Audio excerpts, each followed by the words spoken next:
something like that. Just nail him down a couple of times. Right, and then you just like cover that blare. That yep. I don't know. Just light in my room. It's a big no. But I mean, right. we are live right now. Just saying. So we're live with Milk Trub, Anaris, and Sharkbait.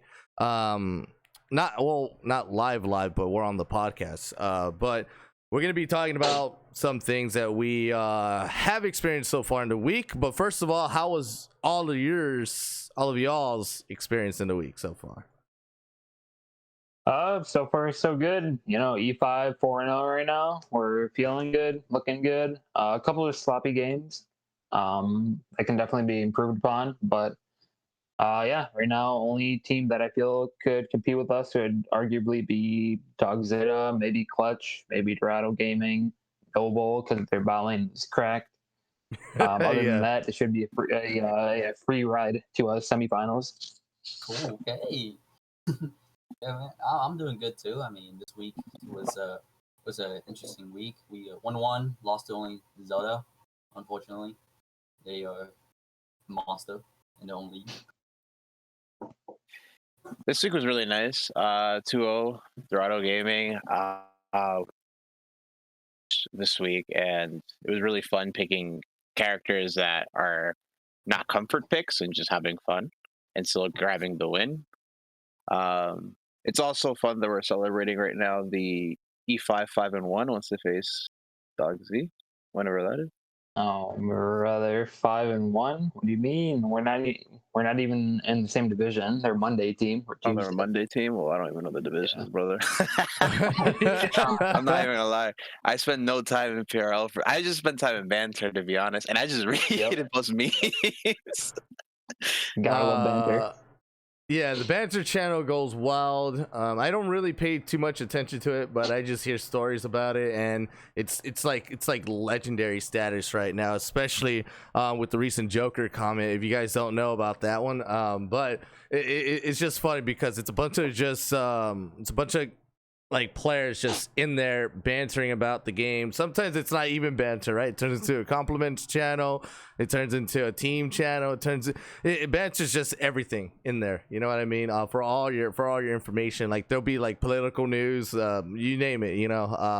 But there are some pretty good takes that we have done for this week, and not even just this week, even last week too. So like last week was kind of maybe our best takeaway when it came into starting up into the league, and then at week 2 it's I don't think the momentum has stopped, but I feel like we start seeing a little bit about who the top teams are, but at the same time I think we felt like we've gotten the that expression through week 1. So it's a bit of a week, it's week 2 vibes that feels like week 1 all over again, which is not a bad thing at all. It's really just progressive as far as I know.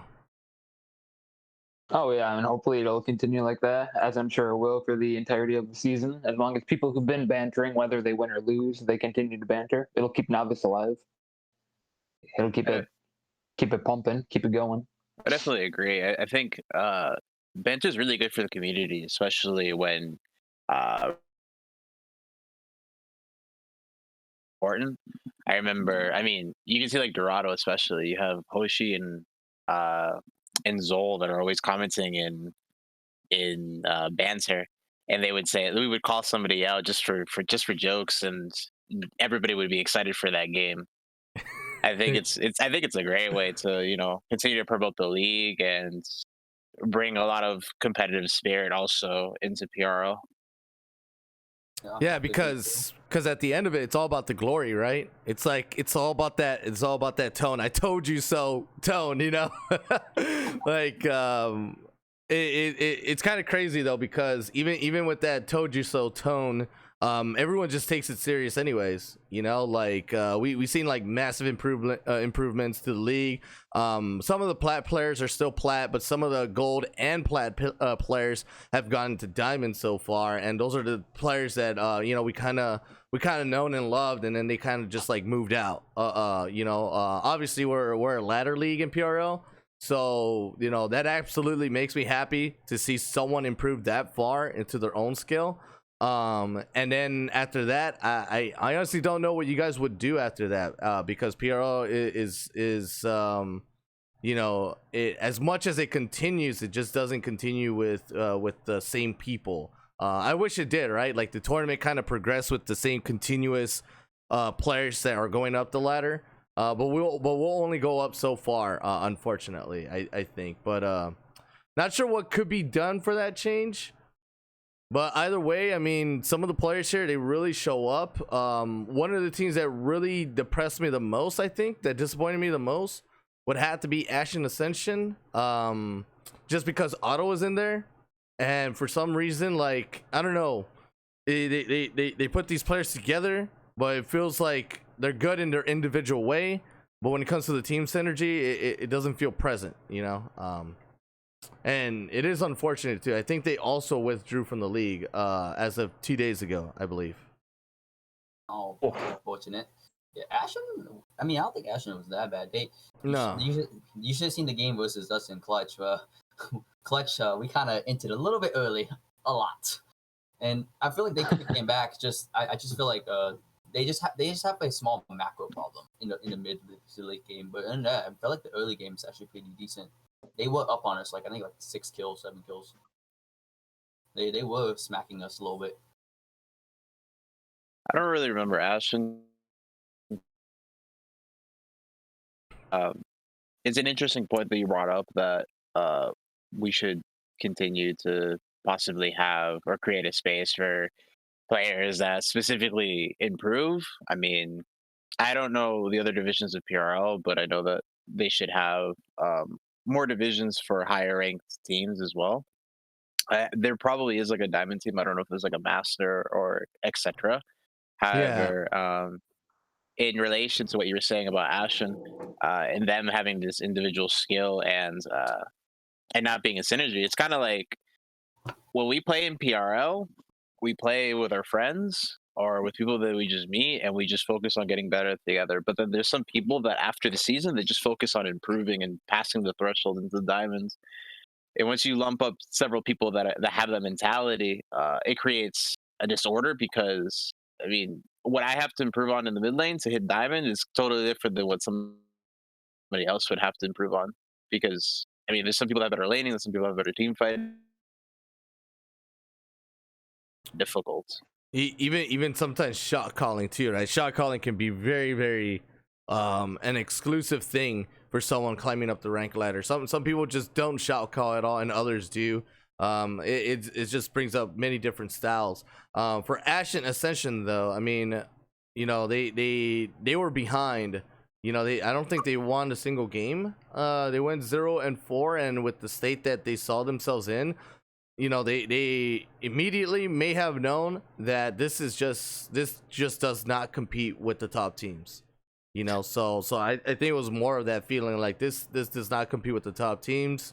Playoffs is already looking way further away, because you got Clutch Gaming, you got SBR, Scoreboard Red, you got Dogs, Varsity Club too. Varsity Club showed up, right? Like they are a new team, and they really put down who did they put down this past week? I forgot already. They put down Scoreboard this week. Yeah, they put down Scoreboard. So that was a big moment for them, I think. I would say, because Scoreboard is not that easy of a team, especially with their veteran status here already. And I like the way they play that game too, because we were watching it, and it's just we already have our top 4, and then in the way that Ashen came in, how well did they compete? It wasn't too good. They even lost to Flip Like Burger, which is another graded team that I mean, it looks strong, but in comparison to those other like 3 or 4 teams, it's going to be difficult for them. But at the same time, 2 weeks in, there's 4 or 5 weeks out, right? They have so much to improve on. There's so much to do for themselves, and they aren't that far in the ranking either. I kind of disagree with like Burger. I think that they would probably do really well. They remind me a lot of, well, they remind me kind of when I started playing for Dorado Gaming 2 splits ago, and where we went like 4-6 or something like that. Um, we were trying to play we were trying to play the actual PRL meta, because I think that there's a meta and then there's a PRL meta. During that time, I think Hecarim. This was probably through the no, this was before the new items. Hecarim was like super busted at the time, and then nobody picked it because it went like 2-8 within the PRL season. But we were just playing meta characters, especially characters that we weren't particularly comfortable with entirely, and as a result, it became difficult. But through scrims and stuff like that, Flip Like Burger, they're very creative, and I think that's actually really good because it reminds me of the early years of like NA playing in League, or NA playing anything in competitive. Really, we usually do really well in competitive in the beginning because we're super creative and we do unorthodox play styles, and as a result, like they would get a lot of wins. So Flip Like Burger, they experiment a lot through scrims, and I think it's really exciting what they could bring into the league.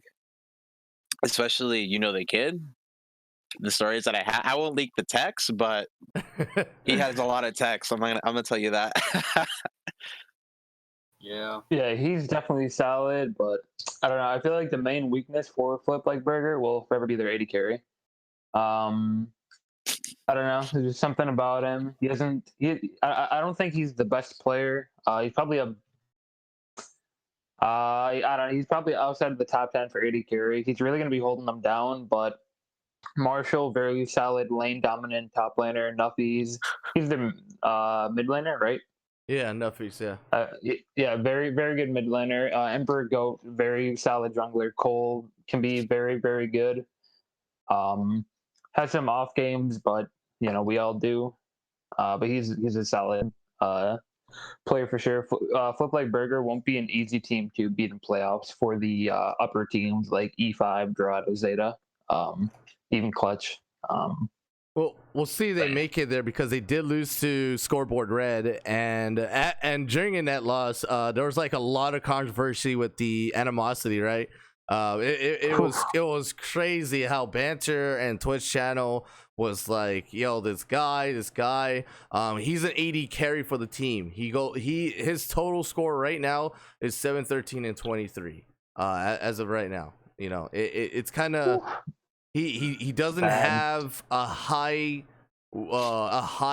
positive KDA so far. But I have not calculated the next games for some reason. I thought I did though. Maybe I missed out on them on this past. Maybe he just has to find his rhythm. 2 weeks. Yeah, True. And it could take time. That's all it is for AD carries, right? You're kind of in your own bubble where you want to play aggressive, but can you trust everyone else about it? It's just so weird. For me, I am an AD carry main too, and trust or no trust, I'm going in. You know what I mean? so I gotta find play styles, or at least players that are like that. Where it's all like trust or no trust. I'm just gonna go in and we're gonna see the result. And with animosity, he's kind of laid back. And he wants to see results first before he puts in work. But at that moment, that means that he's roaming a lot more and he's getting caught out a lot more too. So he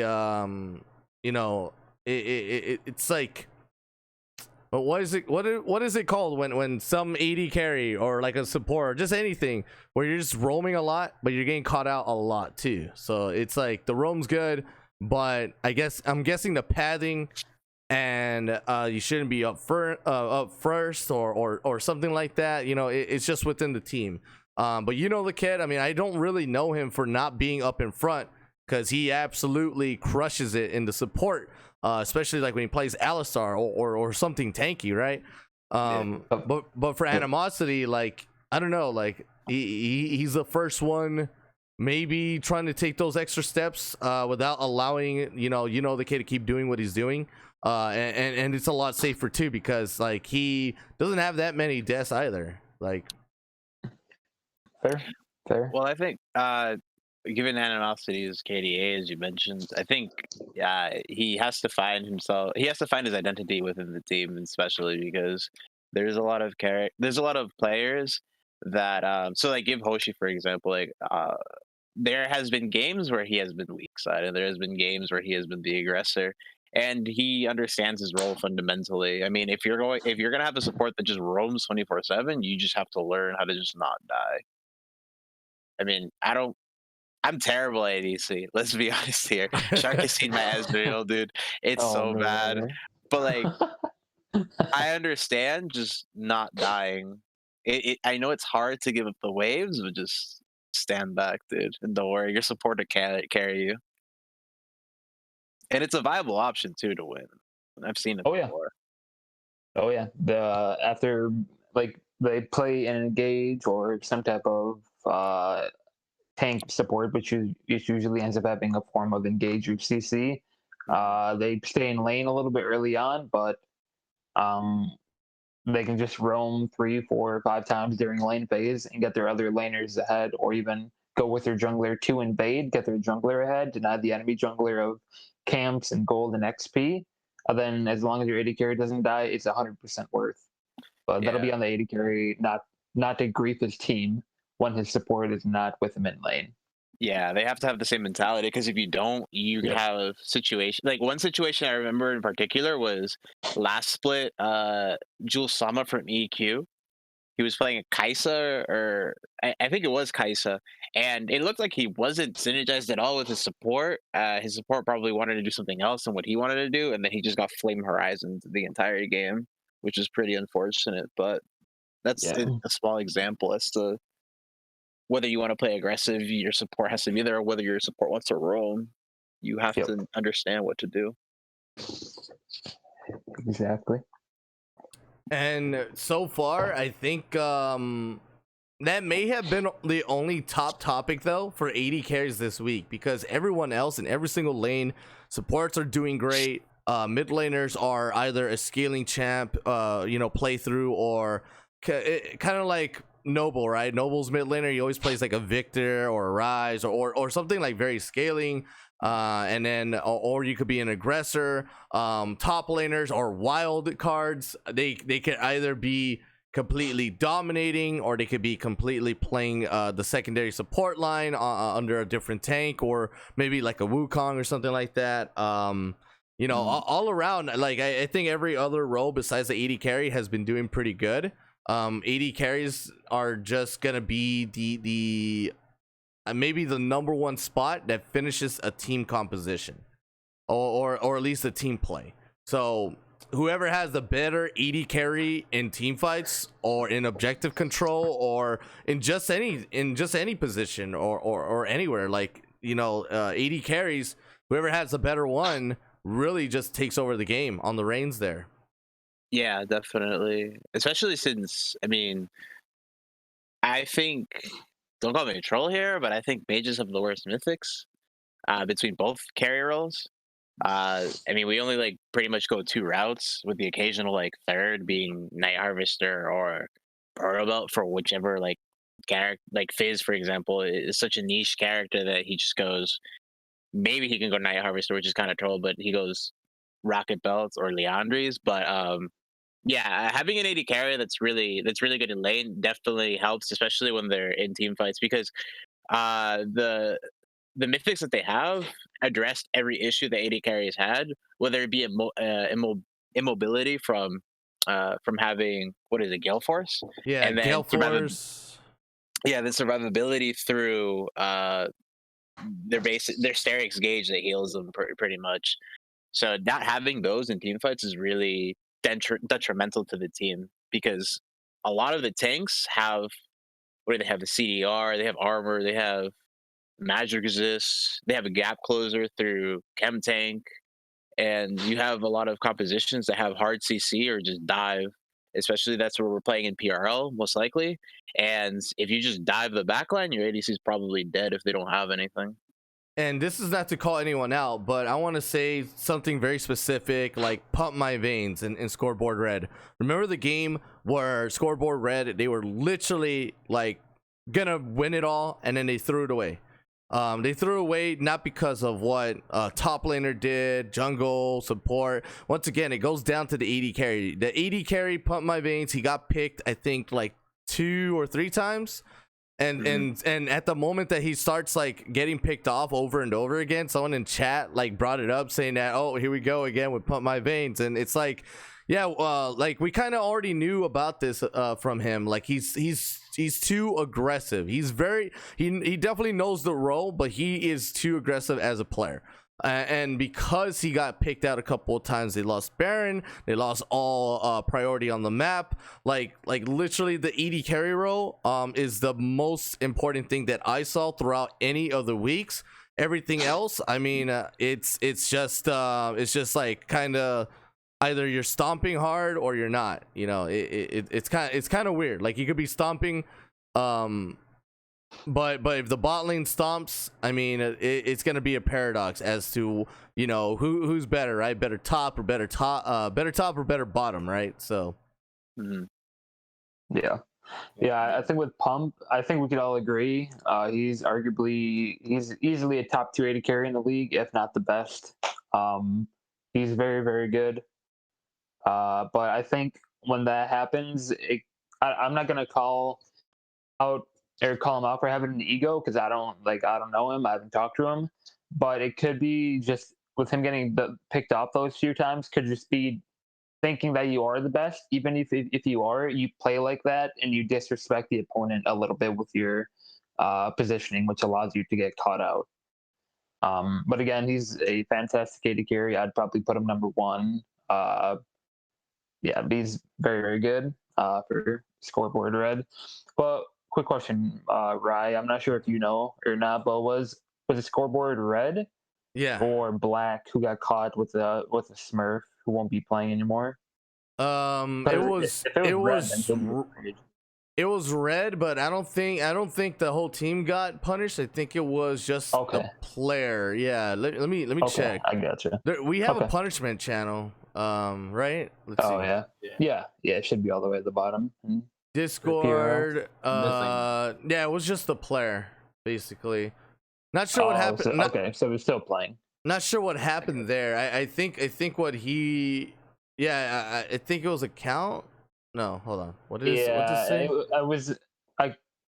I don't know if it was account sharing or just playing on a higher ranked account or something, but he was, I think, in PRL, Scoreboard Red's mid laner. No, he was just account sharing. PRL. Oh, account. Okay, it was account sharing. Yeah, I gotcha. But yeah, I think it was Nuffies who saw that he was in game, but not on his Tazar account, which is the one he plays on for Scoreboard Red. So he told Savar about it. Then Savar hopped in the channel they were in PRL, and then he saw that he wasn't on his main account, or on Tazar, which is how he got caught. Well played, by the way. Streaming in an account that you don't even have registered, that isn't even yours, playing in PRL. It's stupid. In any organization, you know, like, I mean, as much as rules are rules in any organization, even this could cause problems with the organization and Riot Games, and that's something any and every organization wants to avoid, right? Issues between us and Riot Games. And we can't be an organization known for a bunch of account sharing, but above all, I think the worst case of it all is someone who is very known to be leveling accounts and selling them, you know, and then he's like part of staff or something. Like, no, we can't, we absolutely can't have that, because it will get us in trouble, and it's all legal trouble too. Like literally, it goes all the way down to the legal system. But yeah, just him. I mean, I'm pretty sure they can replace Tazar. He did pretty good, but I still think the one on Scoreboard Black is better, which is Waytex, because I mean, he doesn't have a high kill ratio, but his assist just tells you just that he kind of plays with the team rather than trying to play with himself. Because Yeah. Tizar has a 15 and 15, so he goes in and he dies and he trades. While Witex, he does not trade out lives at all. He trades out for advantages and for wins. So that's like the big Right. difference there. But I don't know who they're gonna replace him with. Can't wait though. I know they have a whole platoon of players at their disposal. But you know, hopefully it's something that also kind of plays like Witex, because I like the way he plays. It's really good. It's really nice. But now just looking at it, I mean, this is just kind of, you know, I don't know. There's teams like Scoreboard again on some of their unfortunate losses. Like Pump My Veins, he's like one of the top, as you say, right? He's like one of the top players. Let me see if he even shows up in the top 3. Yeah, he has most kills, which I do have him at 44 and 18. That is insane for an AD carry. But then when you look at the standings, you kind of question it, like, wait, what happens? Like, you know, they sit on 2 and 2.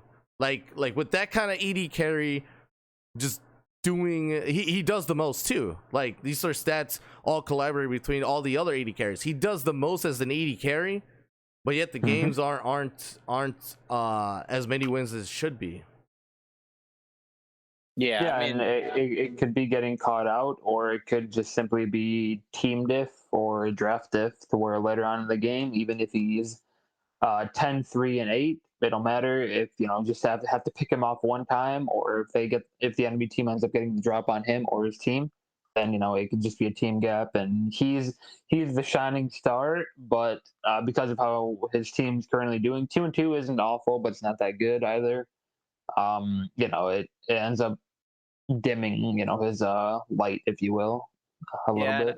I agree with what you said, but I don't. I mean, I think that, like, when we say team diff, a lot of the times people think it's a skill gap thing, but I don't even think it's a skill gap thing. I think it's mostly, Yeah. it's probably like a communication error, honestly, because I mean, there's plenty of teams. You can go back in like league history and you can see plenty of teams that just play through their ADC. If you have an ADC that's willing to just play that confidently and that disrespectful, then you should definitely support him all the way through. I mean, just hover the guy. Honestly, I don't know, but I'm not on that team particularly. But that's my approach towards it, as well as what was I gonna say?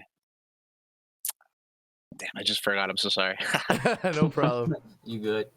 Yeah, I just also think so. Schoolboy Red has some issuing with Pump My Vein when he's getting caught out. So because I remember out my first PRL match ever, it was against Schoolboy Red, and we won through Pump getting caught out and just the macro in general, because we noticed Pump getting caught out a bunch of times and took advantage of it in the end. And that also brings me to the game I saw this week. I think it was not essential. It was like Scoreboy versus Varsity Club. Yeah, Pump got caught out a lot, and Wukong did a lot of work on him. It was, it's just I think just Pump needs to fix his positioning and fights and stuff, and the Scoreboy will look much more stronger. Oh yeah, for sure. Yeah, it definitely could be a positioning thing. I mean, you could see there's some people in PRL that have superior positioning to others, especially in the mid lane. However, I do think that it goes down to, like I said, communication. For Dorado Gaming, one thing that I found really difficult was openly trusting my team. And when I started playing for them, even a little bit in the beginning of the second season, I played selfishly because of the fact that I didn't want to die, and I still am a KDA player deep down inside. However, I have made it a point that I say, like, I ain't by their word, honestly. Like, if somebody tells me flash under tower and hit R and you will die and I will get the kill, I will just do it, because I really just don't care at the end of the day. I just want to, whatever gets us the win really just matters. I don't really care about having the dopamine kick of going like 7-1. Yeah. Sure, it's cool, but like at the end of the day, if you go 7-1 and you still lose, it kind of feels a lot more terrible than it would feel great. So Oh, yeah, for sure. who feels like some of the top mid laners right now? So we got OG. We also have, or at least we had Fusions, right? Fusions is kind of, I don't even know if Fusions is kind of there or not. Oh, for And a collective Valkyrie. Yeah, he hasn't gotten his games in, so I don't know if he'll be playing for this upcoming week or not. yeah, there's also another player too that I'm interested in, which is from Clutch Gaming. Like, hi, I'm Otto. I think he has like a huge potential to absolutely being the number one mid laner. I think. Yeah, maybe stop But fainting sometimes. every mid laner is kind of crazy though. Like you guys absolutely have your own identities. You guys don't even play nearly as close of a style as the current top laners and AD carries right now. So it's very strange. Like it's either someone's playing Kiana and going 13 and 1 or someone's playing a Nivea and going kind of very basic scaling champ, or someone goes Seraphine Karma mid and play support pro. Don't like it. I don't personally like that at all, but it's whatever. Some of them actually play like a Renekton or something, right? Like Renekton, Galio. Hey, that's my type of player, the Renekton player. Yeah, like I mean, That's why people pick Malphite. I'm not saying Renekton isn't even a bad choice, but it's a weird choice. Like it's a weird choice to be playing Renekton. It's more niche into certain matchups, like a Galio. If we're to be played into, it does really well into that. You can play into mazes too. It's really funny. But I mean, you can play like Malphite too. I like playing Malphite. I used to play fucking Nautilus middle. Sorry for swearing, but I would just play straight up tanks because it's hilarious. However, going back to what you were saying, right, about the skill difference between every lane, I think mid lane probably has the least skill difference between all lanes. I think. I think because we're in a scaling season, right? The games is all about scaling for mid laners. Well, I guess, but however, it doesn't even have to do with that. I think it's just you could just tell by the micro, by the clicking, and especially by the way that people trade. I mean, there is a little bit of a difference, but it's not that much. I mean, the lower tier of the mid laners are the ones that don't even trade when you're like last hitting, but they make up for it later in team fights because they have probably like better positioning. However, there's top laners that can just steamroll as a tank, or could just steamroll as a bruiser into a tank, like whatever it is. I think jungle and support probably have the highest discrepancies between skill, and ADCs are. I mean, I think they're all pretty good, to be honest, except for like maybe like a couple. I don't know. Well, yeah, for sure. Yeah, I think there's a handful of mid laners who are very solid between the three divisions, even for the teams that are left. Not counting the teams that dropped out by now. As Veneris said, jungle and support I think was pretty decent. Probably the biggest discrepancy between both roles, between everybody. There's a clear tier 1, tier 2, tier 3 for each role.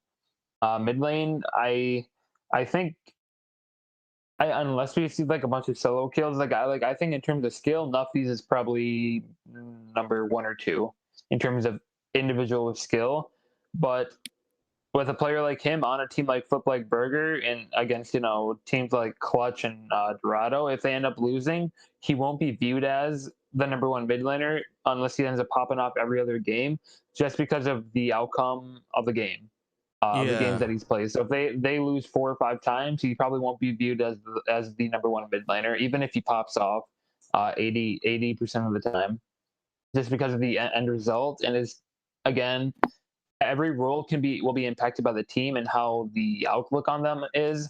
So like if even again, if Nuffy is a great mid laner, but his team is a dookie butter, like he won't be viewed as a top 1 or top 2 mid laner just because of his team holding him back per se. But again, that'll be for every role. But Yeah, I think he's probably number 1 or 2 for mid. But again, like everybody else, they're all clumped. You can tier them individually if you want, but it's not like a huge gap between tier 1, tier 2, tier 3. That's mainly where the team gap slash jungle gap comes into play for the mid laners.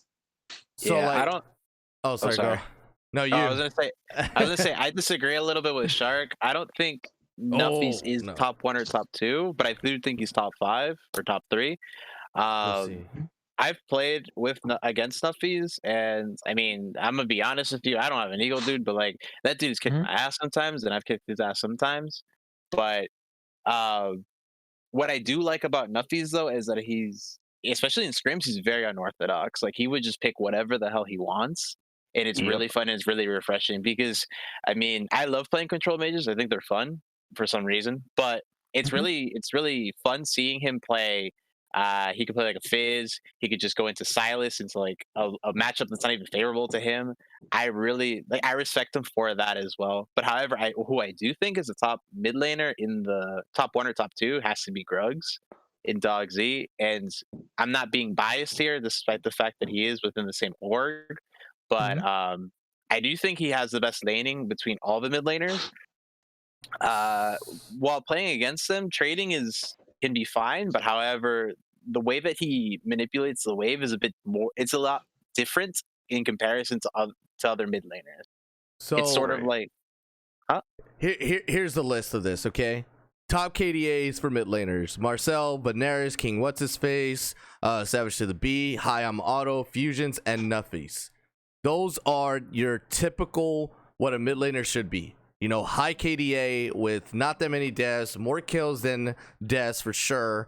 But the thing is that what they all have in common is not that much KP when it comes down to it. I mean, the highest KP ratio right now, which is kill participation for those that don't know, is Grugs and Waitex. They are the only two out of the maybe a few other mid laners out there like the OG as well. They don't have a high kill rate, but the thing is that their kills is like 10 times from their assists. So they could have 3 kills, but they have 30 assists. They could have 4 kills, they could have 44 assists. You know what I mean? Like in a single game. Like it's such a huge difference there in playstyle where mid laners are trying to showcase their skills. And that's what a mid laner should be doing. They are the center of the playing field. They are the center of the map. If they're not winning, you're not getting Rift Heralds, you're not getting Dragons, you're not fighting for Barons, you're not fighting for anything. Like the whole mid lane is just completely botched. You can't do anything in the side lanes. So you can't lose that mid lane at all. With these assists though, just tells me that they control that mid lane as they should. They control it. For the KDA ones, they go and get kills, and they also balance it out with a little bit of that death ratio. The death ratio does matter a lot though, because then it means that the whole middle playing field is vacant at some point. And when it's vacant at some point, those are the moments that can be very hard punished. Right. Yeah. I do agree. Yeah. However, I don't think having low deaths is really that important. I mean, for myself personally, I don't have the deaths as like a skill check. I usually just have it because I know that if I don't int, my top or my bottom will just carry me to the win. Yeah, Plain and simple, honestly. If I do, basically. if I have to kill the guy, I have to kill the guy. And if he's griefing, and I'll just kill him. That's Yeah. that's my approach to it. However, I do think I would rather have a mid laner that dies 4 times on average every game, but has like 15 assists, right? Or has Grugs yeah. your man. Grugs is your Or- man. This guy is 7'3" and 43. Like what? yeah, Like that's so much better because I mean the game obviously is a gold game, right? yeah. And it goes further than that. It goes also to like pressure as well. And man, when I first played PRL, dude, I was afraid the entire time of getting dove in the mid lane. And I think I got dove by that one French Canadian team. Oh, Edward. Oh, Yeah, Edward, yeah. Eduardo. The Dude, Lynxes, something the like that. Lynxes. Yeah, dude. Like I remember one time they were calling a Paulson. this was like my Yeah, second or third competitive game, and and I think Hoshi was like, they're gonna dive you, Alistair's not here, they're over here. I'm like, no, dude, I'm fine. It's not gonna happen. I got this. Instantly died. Instantly lost my other. and and and ever were such a good team. yeah, they were. And ever since then, I was just on super thin ice, dude. Now when people want to dive me, dude, I'm just like, all right, cool. You know what? You can have this wave. That's fine, dude. I'll just back and I'll have a better back than you. I'm not going to die for this. But I having, yeah, swear but having, diving became easier too with the Volibear changes, right? As well. Like I think Oh, that's what yeah. they did. Oh, yeah. yeah, that guy's busted. Yeah, top laners are some of the most busted characters. Let's not talk about that. What we can talk about is having a mid laner True. that just rotates the entire time, especially with their jungler, which I know that Gruggs and Matsy do have a lot of movement within the map.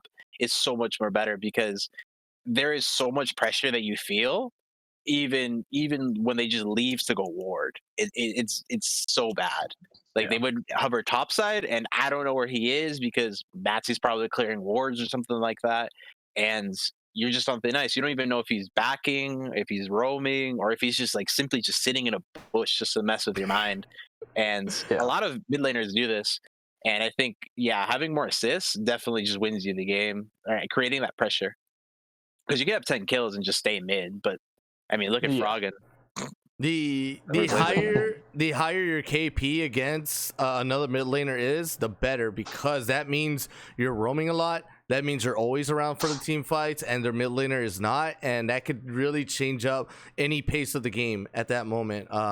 So yeah, Gruggs, I would absolutely, with an unbiased motive here, just looking at the stats. I mean, the only time he's died was 3 times to Clutch Gaming. That's not even that big of a feat. His average gaming just before game 4 was 0 deaths. You know, like that was his average death ratio, and after that, like this guy is just, I don't know, he's been on a roll so far, like completely, and like he has such a high kill participation. Like he's basically a support, except he's not playing. Oh, is he playing supportive roles though? What were his picks here? So let me check. Probably like stuff like Galio and Mages. If I had to he guess. played Syndra twice. He played Orianna, and then he played Seraphine once. So his 3 deaths were from Seraphine. But yeah, he absolutely plays the absolute mage comp. Like it is disgusting to see that. It's crazy. So that means every time you play against Dorado Gaming Zeta, you better know that around that corner, Gruggs is coming out. You know, he's coming out and he's coming in. Like, not sure what he's gonna do if you're ready for him, but it could be unpredictable, or it could be predictable. Like when he shows up, you know. Yeah, I think his team also sets him up a lot for success. I think too, which is with teams like Dorado Zeta, their jungler is top 2. I think Grant McDonald and him are 1-2. You can put them in any order you want to. Matsy, right? With something like that, huh? With Matsy, right? Yeah. Yep. With Matsy, Grant McDonald and Matsy are top 2. Put them in any order you want. But again, I'm not going to take anything away from Gruggs. He's shown nothing but good things so far. But I think it'll forever be like this, you know, which can always skew the reality. But when everybody on your team is individually cracked, top 3, like Dorado Zeta, their top laner, top 3 easy, jungle, mid, or jungle, AD carry, and support. And of course, you know, again, I'm not going to say anything bad about Gruggs. He's shown nothing but good things. Dorado Zeta individually, they can make other players look better than what they, you know, could be if they were on a lesser team. Obviously, you know, that's the name of the game. You know, it'll always be like that, and there's nothing, you know, obviously wrong with that. But I could say the same thing for King. You know, he has died, you know, a handful more times than Gruggs, but he probably has a lot more kills than him too. Probably around the same amount of assists. But I'm not going to put him number 1 because I think against the teams we faced so far, we've just been by far and away better. Minus the early game against the Collective Valkyrie, that was a mess. But just as a team, we're much better. And again, it can uh, inflate the overall end game stats of each player. So it'll always be a little bit tricky, taking that into account. But I don't have an issue with it if you saying that Gruggs is a number one. I would say he could be more of a byproduct of his team being cracked. Especially Metsi being, again, arguably the most dominant jungler so far, from what he showed in PRL. But he's for sure. I would say for sure a top 5, top 3 even. I'd have to disagree, man. I'm sorry. I I've played against the man, bro. Oh no, yeah, he's very good. He's absolutely good. Yeah. There's no doubt about that for sure. So someone's good until they play another team at their level, right? Because you're when you're playing so good, but you're so used to like not playing at someone at your level yet, and you kind of just get that overconfidence. Your way around and everything like that. And in the moment someone hits you in the face really hard, like we got to really see how a lot of these mid laners, can really know what to do when it comes down to bounce back or comeback time. Because in comeback time, you can't expect the AD carry. If I've learned that this week, where when it comes down to how far behind you are, and the AD carry can't do anything because he's only stuck on his one mythic. But your mid laner is your playmaker along with your jungler who's there to help out and assist. It's all about how well some of these players can really how well they could do on those comeback situations.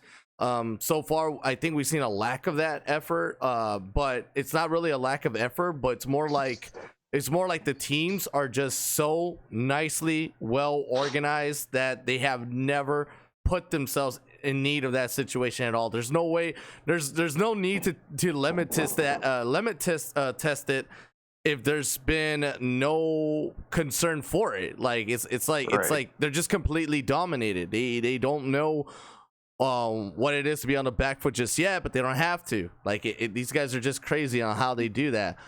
Where we've seen games like with Noble, with Clutch Gaming, with Varsity Club, we've seen the comebacks, with some of these players and some of the teams. Even with Scoreboard Black, I believe they had a comeback game. Elite 5 is another dominating team. Iceborne Palace is one of those comeback teams as well. Collective Valkyrie is a top team that seems like doesn't have any of that comeback necessary. Cerberus is a comeback team.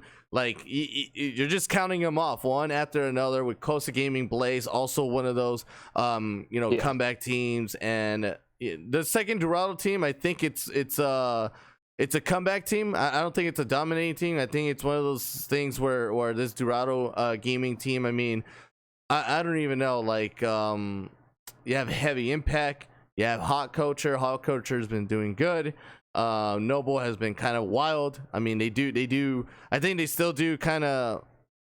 I think the early game got a lot better, especially with Chili Touch in the top side. I remember this guy. He actually has a lot of deaths too, but it's just something that they'll work on. And then IBR also, like. I think there's a lot more comeback teams than there are dominating teams. I think there's about like maybe 4 or 5 dominating teams, and we're gonna have to really see how they work up their spirit during any gameplay where they're just on their back feet. Yeah, I agree. I do think though that I think every team is a comeback team. However, it just depends if the other team just doesn't end. Yeah. The Kosa Blaze team, I think it is. Yeah, they sometimes take team fights that they end up losing. I mean, there's a Dorado special where we could be winning by like, I don't know, 5k gold or 6k gold, and then we just take a bad team fight and we all wipe. It happens. But I think, there's plenty of games where we've played, especially where we're losing and then they ints and we just win. I think it really just has to.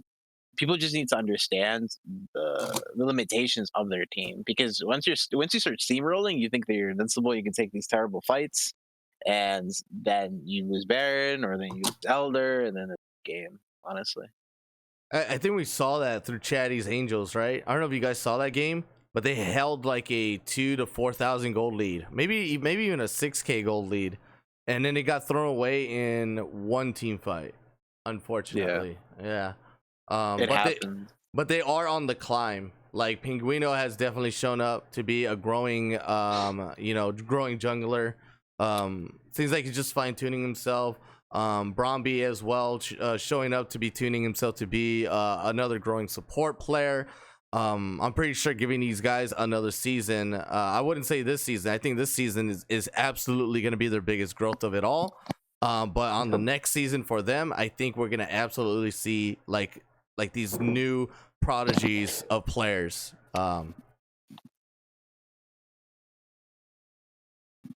But Elite 5. So how good are the top few teams here? And it goes with saying Dorado Gaming, Zeta, Clutch Gaming, Elite 5.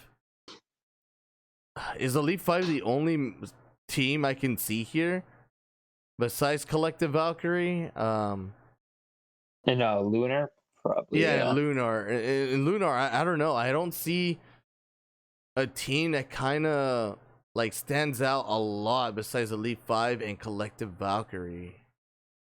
Only other one to be Scoreboard Black, but I don't know if they're like super good. I haven't really paid attention to them. It's unfortunate too, because you had PG Nua drop out. You got United Aces who dipped, I'm pretty sure. So there's only 6 teams, maybe even 5 if Scoreboard Black isn't. But doesn't have their games and like. Even really when they were here, United Aces and Nawal was still a 0-2 team. They didn't win their game. Like PG Nawal did not win against Elite 5. I believe that's like the non-closest game so far in the Lunar division. Oh no, it was actually a 31-minute game. And then United Aces lost to Cerberus, and then Nawal lost to Iceborne Palace, and then United Aces lost to Elite 5. So they already played against some of the top teams, and they did not, the same thing. It did not show up all that like convincing just yet until they grew within the weeks later on playing into the tournament. But Elite 5 and Elite 5, Collective Valkyrie, and then sprinkle a little bit of Iceborne Palace in there, right? Like I think those are the teams that really come up the most here for Lunar. But I'm wondering how some of these top teams. Have you guys ever scrimmed any of these people? From Lunar or from like the other? Lunar division. The, other divisions. Nope, we haven't scrimmed any of the ones that we've. We've only played against the ones in PRNL, Collective Valkyrie, United, PG Nua, and Shandy's.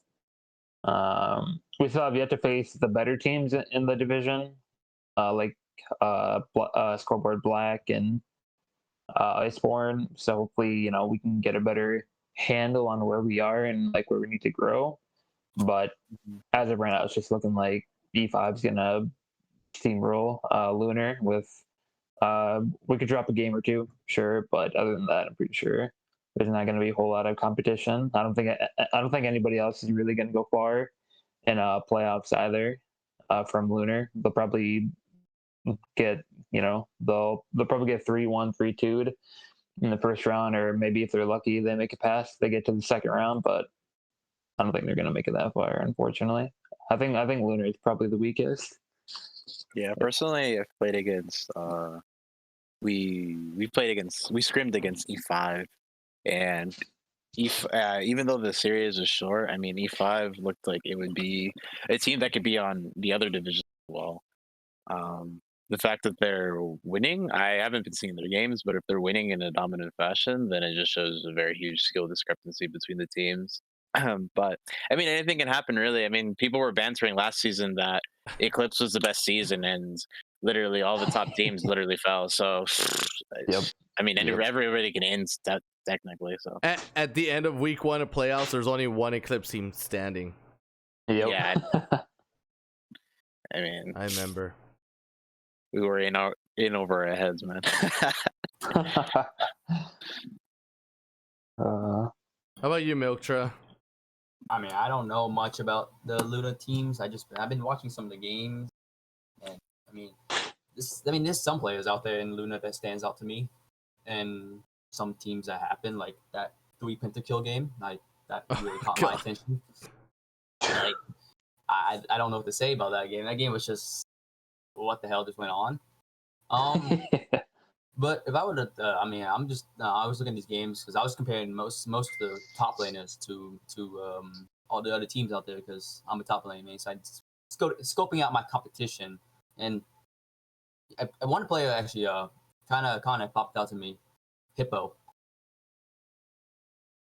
Hippo kind of gave me a surprise. I saw him play Camille into his shin, and it kind of dominated pretty hard.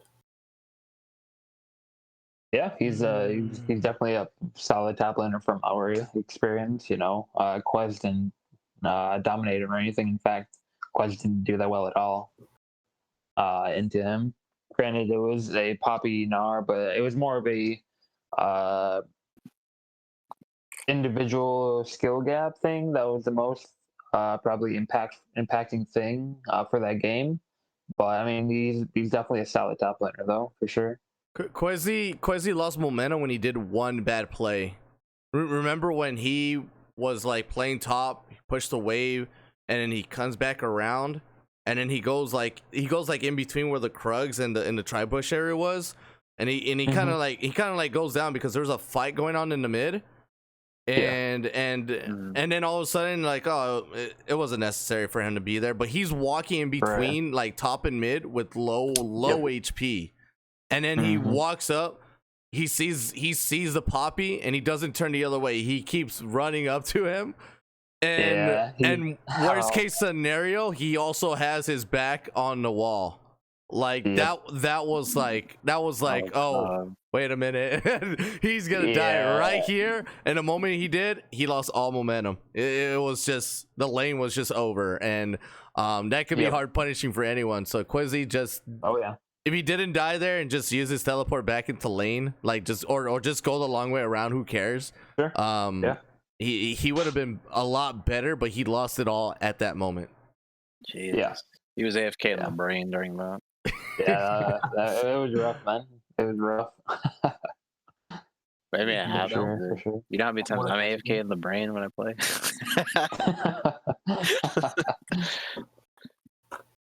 I could be, especially during game 5, I could be punishing the mid laner, and then I just have shark bait on Alistar, just trying to beat me up.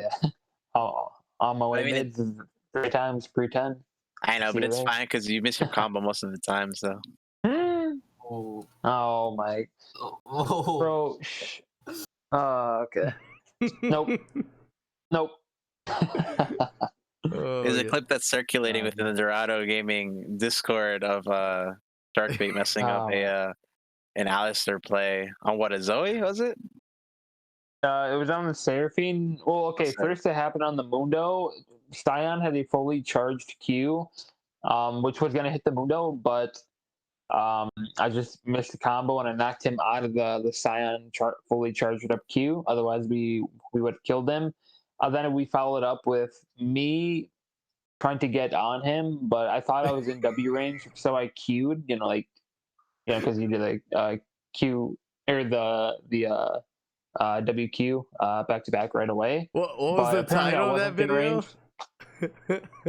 I don't know. I'll link it to you, right? I'll link it to you later. No, I remember someone linked it to me before. It was Combo 3 probably.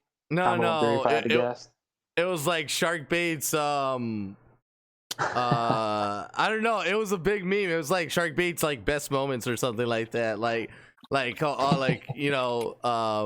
and I saw it like you push someone away, it didn't work out, you go all the way through it's tri rough. bush from the top, you go into the jungle, you go into the Rift Herald, and then you River, miss. Oh my god, I was like, wait, what is going on here? It was a rough. Was that It was a solo very queue? rough sequence of events. No, it was Flux Q or Norms with Dalton, top laner for Dorado Zeta, and Rogue, jungler for Costa Blaze. Yeah, It was rough. It was rough. it was rough, but it was just so funny to watch. It's like how many moments are we gonna get that? Yeah. Because I don't think we would. Like I've never ever seen you played a mess up like that before. So just seeing you mess up like that, I was like, wait, what? Like is this real for Shark Bait? Like he doesn't play this way. I swear. You know. Yeah, like every other game, or like with E5, the 3 Alistair games, I haven't missed one combo in a PRL gameplay. I haven't missed one of them. It was blown out of proportion for no reason except for Rogue with balding. You're like the second the kid, because he also does not miss his combos as a support player. This guy, like the Leona, the Volibear, like he just does not miss combos. Yeah. So how's Clutch going, Milktra? How was the week, huh? I mean, first game the week was good, and Dorado Zelda came along. We just kind of cried a little bit on the inside after our loss. We entered a little bit in that mid game to them, causing our loss. And I mean, I feel like Clutch has some more things to work out, because this is I'm fairly new to the team and the PRL scene myself. So this is like my first time doing this league, first time ever playing. It was first time playing with those Clutch guys, so it's all new to me. I just feel like our team has some small things to work out, like our early game and sometimes our mid game style, and we just gotta find how should I say players that can stay a while. We're about to go to another sub now, so it's really? Gonna be our support is being subbed, and we're having a sub support since our. So you're not gonna have Jonah High anymore. No, he is busy with work, hospital work. Oh, okay. So we are currently trying to scrim a lot to put synergy back up. Who's the new support? JJ. I don't know his full username. I'm not too lazy. JJ is nice. JJ is. Yeah. Something nice. On line. Yeah. Oh, there we go. Oh yeah. He plays Zyra. Oh, scummy. What? Scummy. What? I play Zyra too. I play Vel'Koz. I play Lulu. I love Lulu. Oh my god! Remind me never to play you. if you're okay, when you play those type of, or not Lulu, but when you play like stuff like Vel'Koz, or I guess Zyra isn't that good of a mid laner. She's clearly better support. But when you play those type of mage champions in the support role, that is very telling that you're just not good enough to play them mid. It's like okay, man, we get it. You're not that good. You're playing support. You're like, that's why you're down here, because you don't have that. I also have skill. I also have a secret strat that I because I started playing solo queue again a while back, and I had a secret strat. I'm like, yo, everyone is super toxic, everyone is so mad off of one play.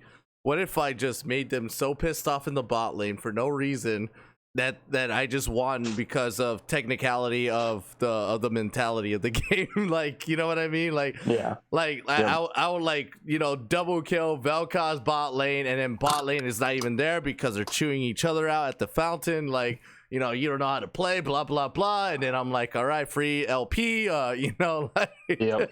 It is crazy. Some games, some players don't quit. At some point, you just don't quit on the game anymore. But yeah, like it's super fun to play those, but it could be very challenging sometimes because it is hard punishing when there's absolutely players that are just completely they run wild. They're pretty crazy. Like Kibbs, like the kid, maybe even Mystic. Is Mystic good to anyone out there from Varsity Club?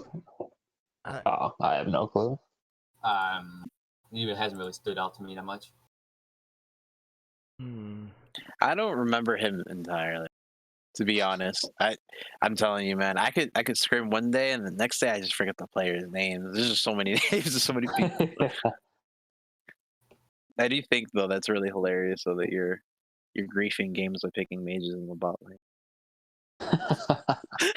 Like Tenet, oh, Tango Charlie. Tango Charlie's another one, and the Norsemen. Oh my goodness, Tango Charlie, the Norsemen. Like, yeah, the Zillion. yeah, The Norsemen. Oh, in fact, that these guys can get the ruling situation for them to be in favor to absolutely put in some real games, or at least some stats for themselves. Drake Loke from Heavy Impact. This guy is gonna be putting a name for himself. Never Outmatch is gonna be putting his name for himself. And even Vert too. Vert had like some games where it's super weird. I thought it would be sometimes where you had these games where it would be like last hit before the kill, and it's like, oh, this is BS. I can't believe it. Vert always has games like that. Like I don't even know. This guy is either making the math up like as he's playing, or I don't even know. It's crazy. Oh, it's super calculated damage. Is what you're saying? Yeah. Basically, he pulls out the chalkboard and he starts like you hear the chalkboard going, like, because obviously you pull out a calculator, you can't. It's cheating already. You got to use your real mental. Right. Like Just calculating lethal. But I mean, honestly, I take that back, right? I'm sorry for flaming you. Honestly, I think it'd be super fun if they played mages in the bot lane too. I don't mind. I didn't even know you flamed me. I didn't feel hot at all. Okay. it comes in doses. Oh goodness. But yeah, it'd be super fun playing mages in the bot lane. It's kind of boring just seeing the same supports and rotation the entire time. And they're just so good, man. It's the meta, isn't it? Yeah. But if the meta were to shift into I don't know, Zyra, what's another one? Zillion. Is it shifting it though? would be awful.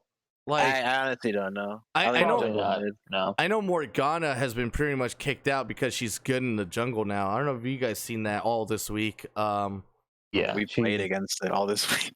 Yeah, she's ridiculous right now. Yeah, wonderful flex pick. Wow. And then they're nerfing her again. Like they just buffed her, and then they're gonna be like, "Oh crap, gotta nerf her." Like, yeah, she's so strong. There's a video of literally Yankos. I remember this. Oh my god, he started Raptors, and he's like, "I'm gonna start W," and I took no damage. Then he looped to Krugs, and he dropped his pool, went to go get food, and came back. About I'd say it was like a 10-minute like interval, and he came back and he was like half HP. Yeah. Her healing is way too much. What happened there was they increased the damage onto camps, and her passive is based on the damage that she deals.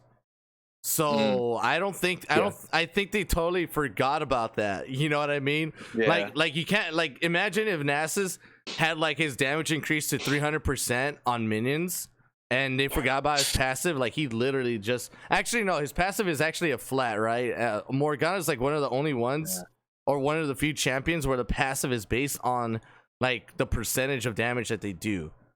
So it's double the percent plus the flat rate, and it's a lot of healing. And even if they nerf it now by 40 or 30%, they still doubled that damage anyways. And the passive is what really needs to get nerfed there. But if you nerf the passive, then that means she's not viable as a support anymore. So there's an imbalance there, and she's gonna be the better jungler. Like she's gonna be the better jungler because of her sustain. She's like a Fiddlesticks but with more damage, I think, right? Maybe, I don't even know. Yeah, the only thing about her though is Fiddlesticks has the ability of not dying. I feel like Morgana, if she missed her binding, she just dies. The amount of solo queue games I've played, and I've seen just like an Olaf or like an early game bully jungler just beating my Morgana's butt is so much. I can't even count on two hands how many times I've seen it. Yeah, it says on the passive 20% of their damage total dealt. While for Nessus, it's Flat rate. 12, 18, and 24% based on bonus lifesteal. So lifesteal is affected only by items that give out like a small percentage, and then he kind of just gives up a percentage on top of that. So it's in comparison to Morgana. Like it is incomparable. Like it's crazy. Yeah, there have been some really weird buffs. That's a weird buff. Another weird buff was it was a small little crack. Was Yorick? I remember when Yorick was buffed. That was a little intense. I guess they forgot how much he heals, and his Maiden of the Mist is the most annoying. What is it like? Minion that you can have in the game, and then they quickly just nerfed it. Yeah, his right E is after. also annoying too. That extra Yes, 200% damage. especially when they fight. And for some reason, I don't understand. I don't know if it's like a minion passive within Yorick because I haven't seen his kid in a while. I don't understand as to why my abilities deal less damage to his minions, but my auto attacks kill them. It's weird. That's all I can say. I don't understand it too myself when I play top lane. It's reading fine. You it, can but put, I don't see anything about it. I don't know. Maybe it was just bad. It's supposed to be an empowered Q, kind of like a Sheen proc, but I don't know. I don't know either. So, what do you think the direction is going right now in terms of PRL itself? We're seeing a lot of changes as well. Like you said, there is an introduction of a new team. Do you think that in the future we'll have new teams or new players, especially just coming into the season? Yeah, we're getting new teams and players into the season here. And I don't know, like spring has been kind of weird because I remember talking to some people and they expressed that, oh my god, I can't wait to come back this summer. And I was like, oh my goodness, that's cool. You know, that's one team. And then I kept hearing it between other people and other teams, and I was like, is everyone coming back for summer? like what does that leave us for spring? And this was, I mean, expect the unexpected, I guess. But I just with the basis that teams are kind of just taking this spring off, and I can understand that just because this is an awkward time. Like even some of my casters are taking the spring off because it's you know, it's basically like the end of the school year. You know, like we're right down in the middle of the season, just before playoffs, end of the school year. Everyone is not even just ripping themselves apart playing solo queue and playing with teams and playing against teams and being part of a tournament. They're also ripping their heads off from just like studying and trying to get the, you know, diploma, or trying to just pass the courses, like however it goes. And it's like I can understand how that could really affect it. And then how people could be just more excited for the summer after all that hell blows over. You know what I mean? So, Yeah. So I'm expecting the summer to be absolutely where, you know, where we're going to see a lot of the teams while we are in a new style of development here. So here in development, say like, you know, Dorado Gaming, for example, right? They just expanded. This is a perfect time for them to expand and to look at the new approach. For Scoreboard, they also expanded. This is a perfect time for them to expand and look at the new approach. Like you know what I mean? So when the real season comes up, which is gonna be the summer season, it is gonna be hot. It's I don't know. It might be the hottest of any of the seasons that we might have. It's the calm before the storm, right? That's what it feels like. In the meantime, we still have some insane freaking teams in this spring split. Clutch Gaming, you guys are new, but so far very impressive. You know, Varsity Club, they had a shaky start, but then I don't know. After week 1, bam. What how are they playing now? It's improved a lot. I was like, oh my goodness, like we're literally gonna get top-notch teams, you know, in summer season. Like that's the prediction for me. That's the forecast, you know, in the summer. We're gonna literally get top-notch team. We got teams that you know didn't even know they were top-notch yet until they tried, and that's exactly what's going through. So it's just gonna be insane, you know. Right. But I'm looking at this, yeah. Solar Division, I think, is the best one. It looks good. Eclipse Division looks like the second best, and Lunar just might only come up. I mean, Lunar probably has. I think all divisions are the best. Lunar just has only 2 teams that I think that are going to do really good in the playoffs. Everything else, I don't know. I don't know. Yeah, but it's too early to say. Sure. It's 2 weeks. It's 2 weeks in. Yeah. It's too early to say. I mean, Charity's Angels, all of a sudden, you know, they came very close to their first win, and it was very dominating. So that's a change. Iceborne Palace. You know, I'm not sure. Did they do good against Collective here? Let me see. That's no one important. You heard the ringtone. I think Collective won. Oh no, they Don't know. 26 minutes. Well, Yeah, killed them. Easy game. not buried. But I absolutely can't wait. You know, I don't know what's up with everyone. Everyone's saying, remember week 1? What everyone was saying that who was it? Oh, it was Collective Valkyrie, right? You guys were like, yo, these guys are smurfing. Like, are you serious? Dorado Gaming came in with like a 26.0 KDA for the entire team. That team's smurfing, you know? Yeah. Like, I do kind of want to talk about that. I think for some reason, I mean, I enjoy PRL, mm-hmm. and I've been here for 3 splits, I think, maybe 4, maybe 3. However, I do think that a lot of the community has issues with like rules and stuff like that, but it's really, I feel like it's a little, this might be controversial, I feel like the community cries a lot, to be honest, in my opinion. It's Morphing, but to me, we what we did was we suddenly built up a new standard. What was our standard before? If you guys remember, all you had to do was play a certain amount of games and you're good for the whole split, right? Like but it was a lot of games though. Like what happened now was I believe we got complaints about the amount of games that you had to play just to be good for the entire season. So we made it to where, okay, you got to have a lot less games, but you got to be playing games in between the season in order to qualify every week. And that was something that everyone agreed on, and then all of a sudden it's the biggest issue so far. Yeah. And it's an imbalance, you know. And you know what I liked the most though?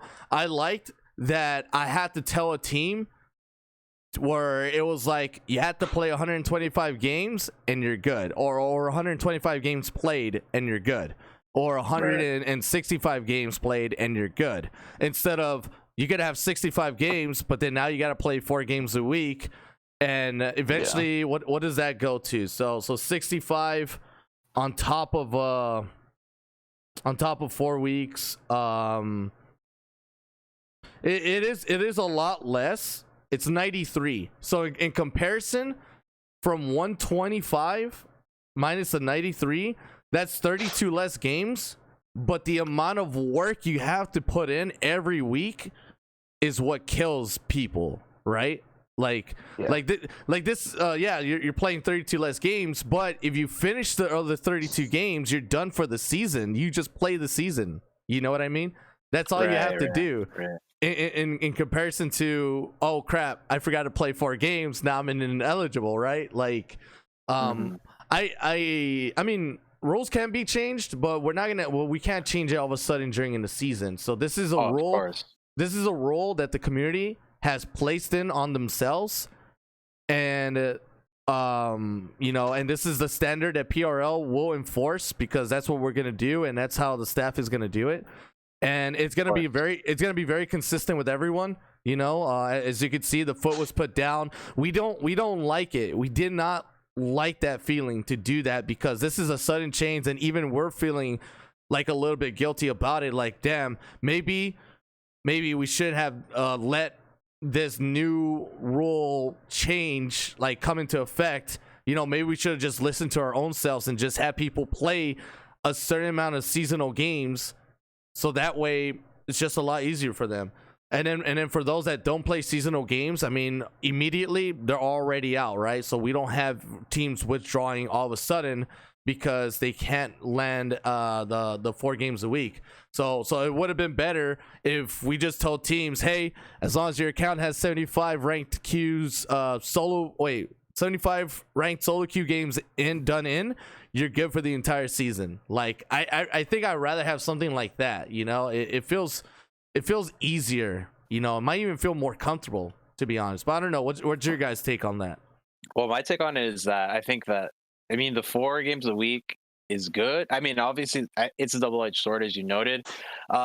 Especially like what you brought up earlier, that a lot of teams are not playing right now and they're looking forward to the summer. I think it's mostly due to the fact that like people have been going back to work.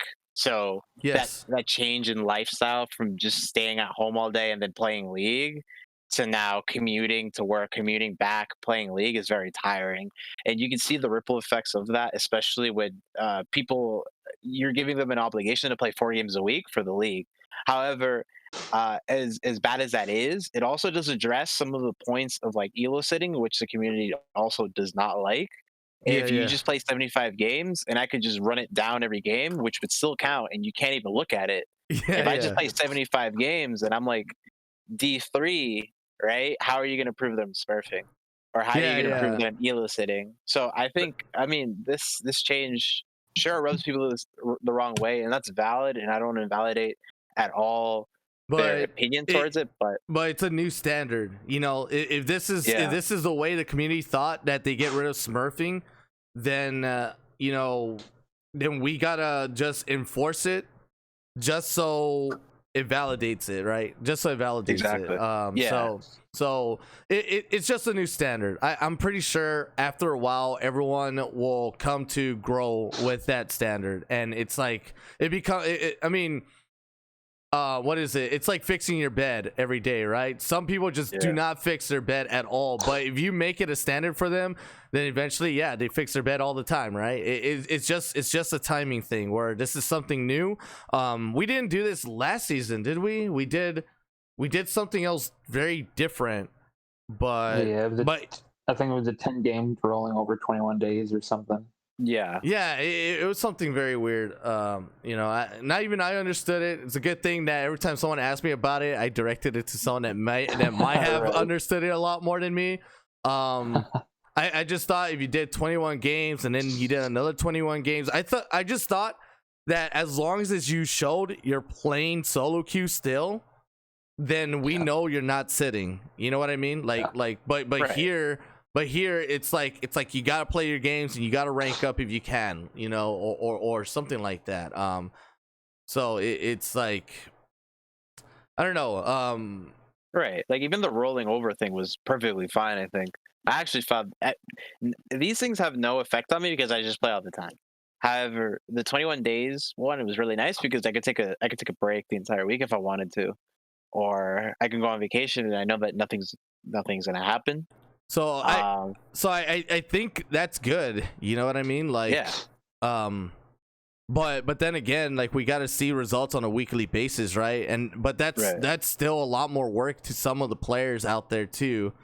And I don't know, like it's really something that the community had already changed it once. I mean, it's something that we're just gonna eventually perfect to it. Like we gotta go through all the feedback. We got to go through all of what everyone's talking about.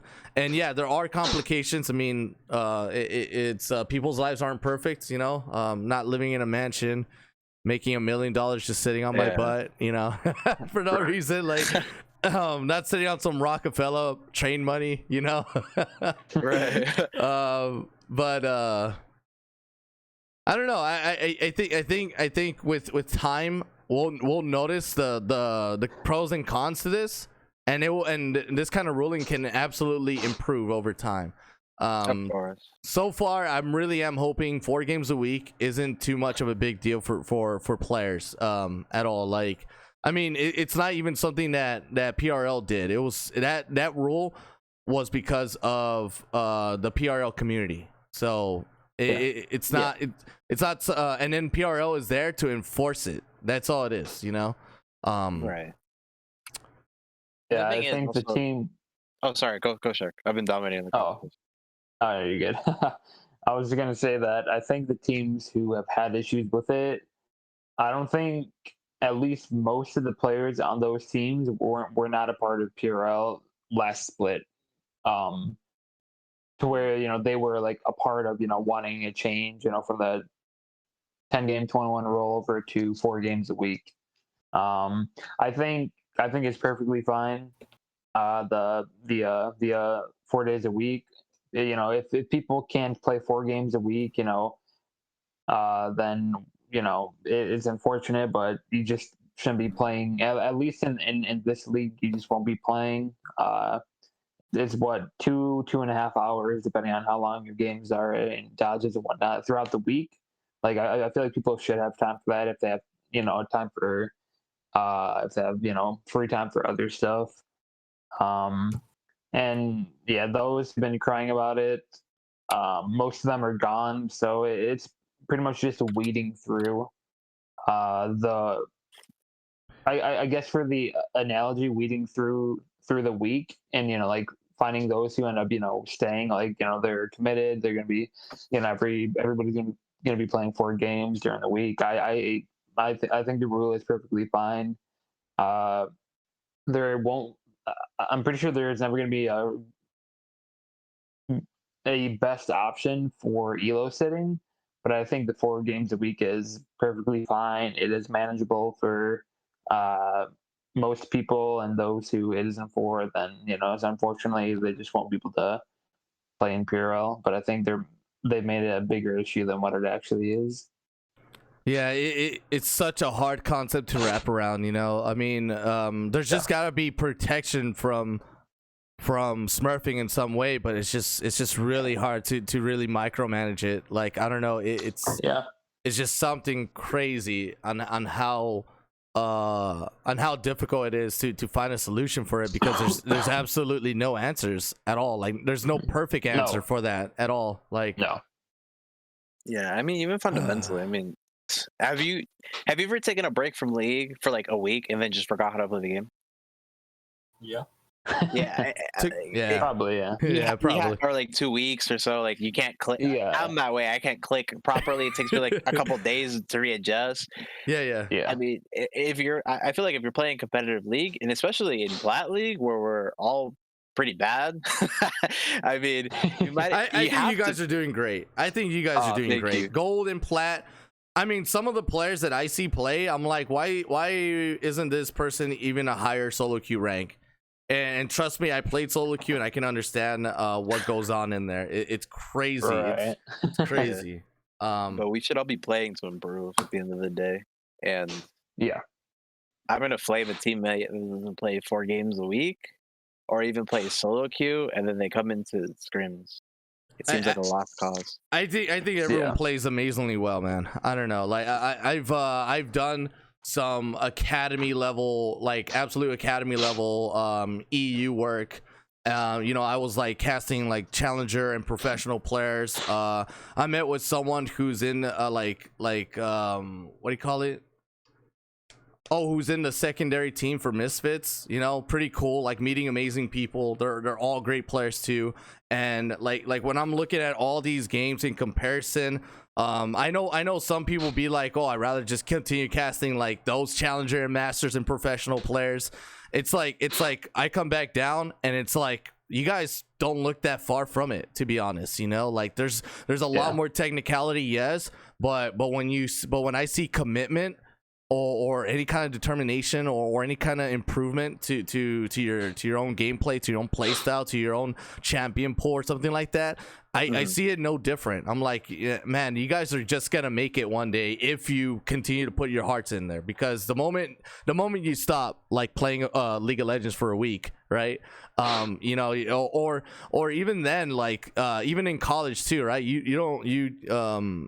or any kind of education, the moment you put off your own education or stop yourself, it's kind of like you kind of just don't know what could have been. You know what I mean? What could have been? Yeah. If you're not trying, then obviously, you know, your future stems to that. But if you are trying, your future could be very unpredictable to that path. It could be very unpredictable. And you know, and if it feels like you're not trying hard enough, then at that moment you got to find a balance. You know what I mean? Like you gotta find a balance, because it's all really mentality too. It's all in the mental, this game, and with other games too. Like, oh, no doubt. I mean, we're not asking for like CS:GO headshots moments, you know, like. Right. Oh God. Right. No, those games are different. Those games are different. Like, or StarCraft level. I don't know if you guys saw that video, like League of Legends versus StarCraft. It's like this guy's like hitting his forehead on the keyboard, and then the other guy's kind of like a little bit of butt impressing, you know, clearing a red camp. Like, there was one where like some guy was just playing with his feet, just being the other guy. oh my goodness, yeah, such a famous video, man. All right, but I'd like to thank you guys. You know, there were, I believe there was others. There's like 6 of us in this channel, but it was only Milktra, Veneris, and Sharkbait. Milktra, thank you so much, by the way. You set this up, you know, getting us all involved into it. I just post, and then I kind of like wait for a group to see who wants to pounce on this. You know, because if I feel like there's no group to pounce on this, then I'm gonna be clueless to where I can gather or regroup. But I'll definitely be just posting it, being direct as to what the schedule is, you know, because I put like Thursday to Saturday. Actually last week I didn't even include Friday, because Friday I was getting my second vaccination shot from the COVID. And it wasn't too bad. The first one was absolutely the worst one. Second one wasn't too bad. I guess I already grew an immunity to it. But yeah, like every Friday or Saturday, 10 p.m. Eastern. If you guys can't do that, then obviously there's not gonna be a podcast episode, and if there isn't, I mean, yeah, it kind of sucks. I love this kind of content. I really love this kind of content. It comes with other, you know, cooperation from other people. If they find this enjoyable, then of course it grows more into it. It becomes more of a common thing. I put it off last season because, you know, I believe we had someone who was dedicated to the podcast before, and that was Plays for Days. But you know, I'm on the broadcast, he's doing podcasts. Podcast does not mix all that well for me, unless I'm doing it live. But at what point can I do this live? You know, like I'll do it live for a little bit, and then I'll have a little bit of rest in between, and then I gotta go live again, and then I'd rather do it in a recording, so that way I could produce it.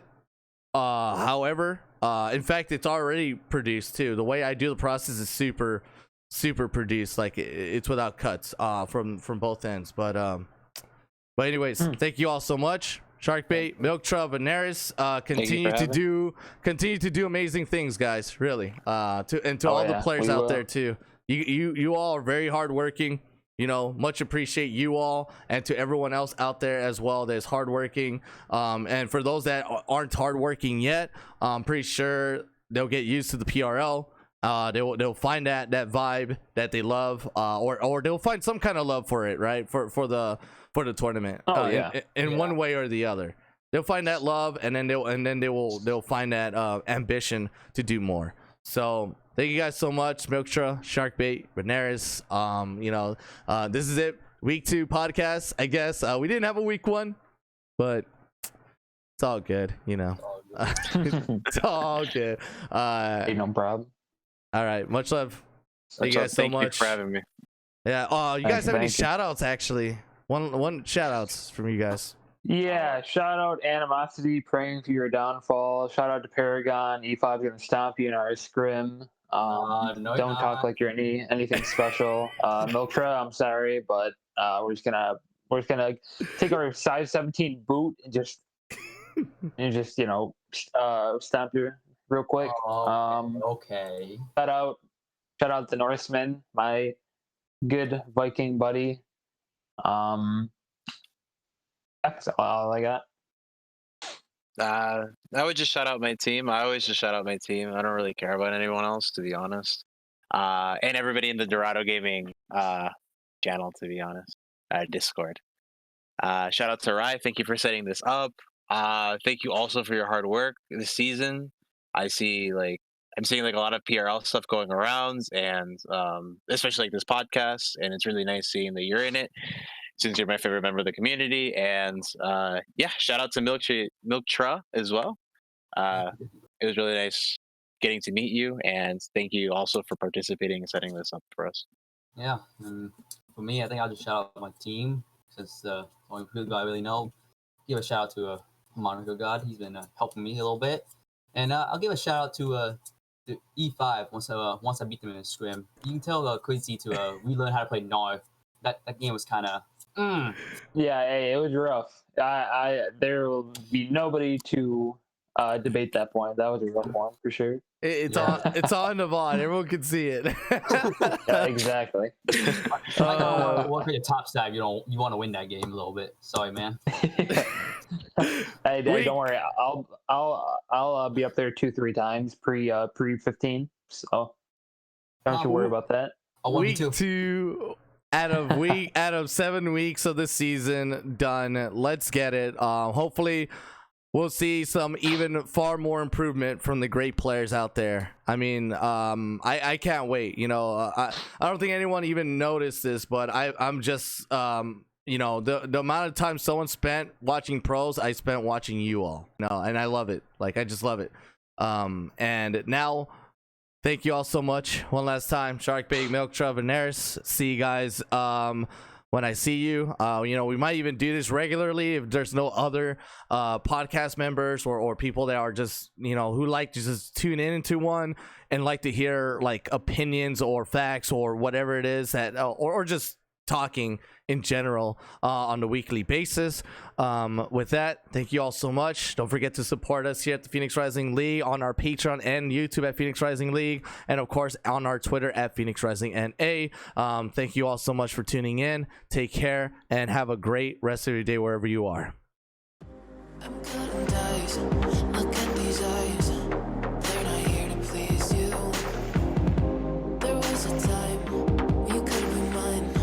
Before all that you put me through, I knew that you were trouble, but I let that you bad. I'm living in this bubble and it makes you so mad. You can say hello, but I don't need you to like me. Don't need you to like me. Don't need you to like. You can watch me go, cause I don't need you to like me. Don't need you to like me. Don't need you to like me.